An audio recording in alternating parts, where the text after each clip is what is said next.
कि मैं आध्यात्मिक रुचि वाला व्यक्ति हूँ। शास्त्रों में मैंने पढ़ा है कि नाद के स्वर में बड़ी बड़ी आध्यात्मिक शक्तियाँ छुपी होती हैं। उसी को जानने के लिए यहाँ आया हूँ। क्या मुझे उनका अनुभव हो सकेगा? क्षमा कीजिए, आप गलत कारण से यहाँ आ गए। आप कह रहे हैं आध्यात्मिक रुचि का व्यक्ति हूँ, पर मुझे ऐसा नहीं लग रहा। आध्यात्मिक रुचि का व्यक्ति शांति में रस लेता है, शक्ति में नहीं। इस बात को खूब अच्छे से हृदयंगम करना। अगर शक्ति में रुचि है तो राजनीति में जाओ, कुछ मंत्री, प्रधानमंत्री, राष्ट्रपति बनो, दुनिया के बड़े धनपति बन जाओ। उसमें शक्ति है, धन में शक्ति है, पद में शक्ति है।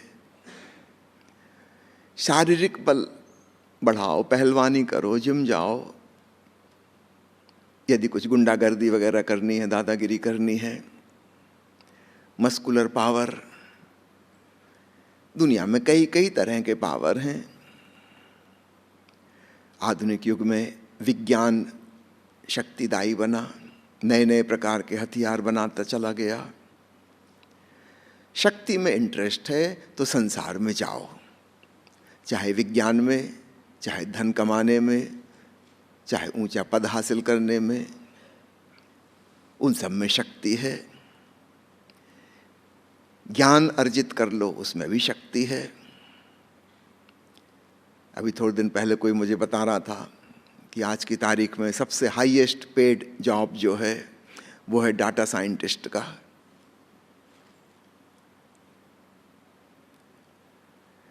कंप्यूटर के विद्वान लोग वो शक्तिशाली हो गए। समय के साथ साथ शक्ति के रूप बदलते चले जाते हैं। कभी राजा महाराजा थे, अब उसकी जगह राजनेता आ गए।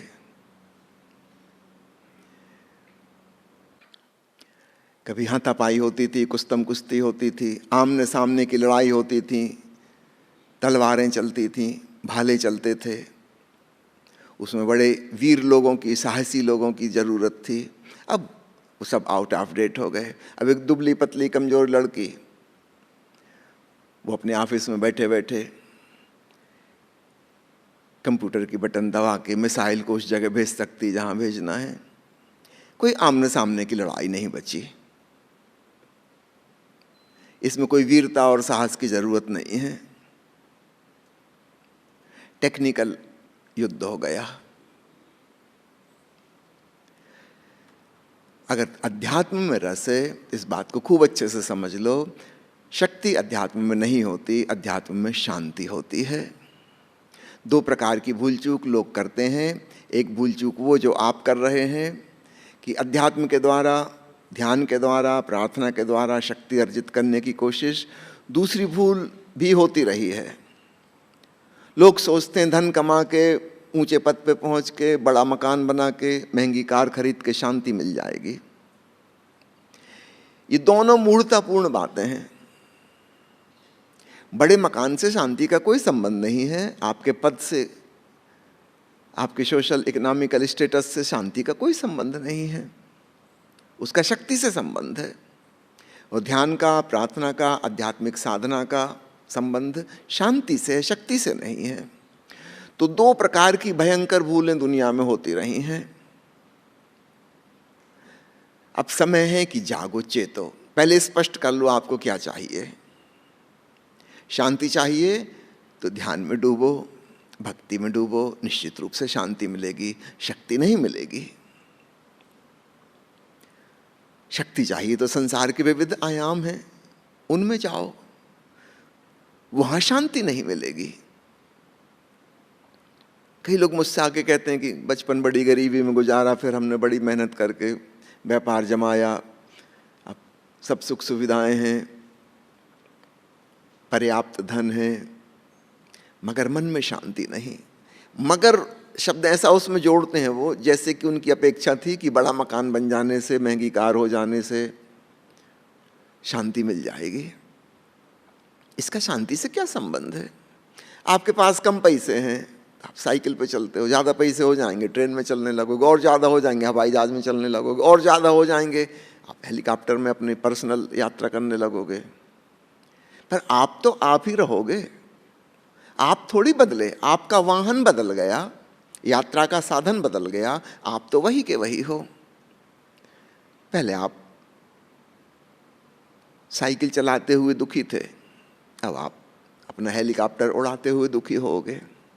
आपने अपने मन के साथ तो कुछ किया ही नहीं। पहले आप साधारण कपड़े पहनते थे, अब आप बहुत महंगे कपड़े पहनते हो। तो कपड़े सुंदर हो गए, आपका हृदय थोड़ी सुंदर हुआ। वहां तो भीतर वही कुरूपता, वही नकारात्मकता छिपी हुई है जो पीड़ा पहुंचाती है, उसको तो आपने बदला ही नहीं। इस बात को खूब अच्छे से समझ लो।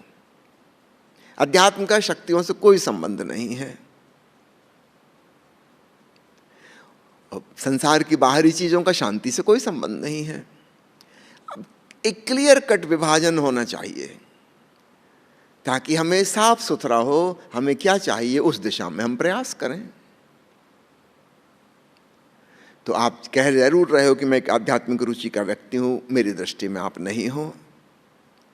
आप नाथ श्रवण करना चाहते हो ताकि शक्ति मिल सके, शास्त्रों में लिखा है। ये शास्त्र भी तुम्हारे जैसे ही मूढ़ों ने लिखे होंगे, ऐसे ही मूढ़ों को फुसलाने के लिए, उनका मन बहलाने के लिए। नाथ श्रवण का शक्ति से क्या लेना देना। हाँ, नाथ श्रवण करते करते अद्भुत शांति मिलेगी, समाधि लग जाएगी, ये होगा, शक्ति नहीं मिलेगी। अब मुश्किल ये है कि इंसान को दोनों चीजें चाहिए, लेकिन वो गलत जगह खोजता है, इसलिए उसे नहीं मिलती। निश्चित रूप से मैं इसके विरोध में नहीं हूं कि शक्ति की खोज ना की जाए, लेकिन सही जगह की जाए, जहां है वहां खोजा जाए। और शांति की भी खोज की जाए, लेकिन उस जगह जहां वो है। जहां है नहीं वहां कैसे मिलेगी। तुमसे किसने कहा था कि बड़े मकान में शांति मिलेगी। तुमने अच्छा सोफा खरीद लिया, इससे सुविधा मिलेगी, शांति नहीं मिलेगी। वो पुरानी कुर्सी पे असुविधा थी, पुरानी कुर्सी की वजह से अशांति नहीं थी। इस बात को खूब अच्छे से समझो। सामान से सुविधा मिलेगी, सुख मिलेगा, शांति नहीं मिलेगी। शांति तुम्हारे भीतर की बात है।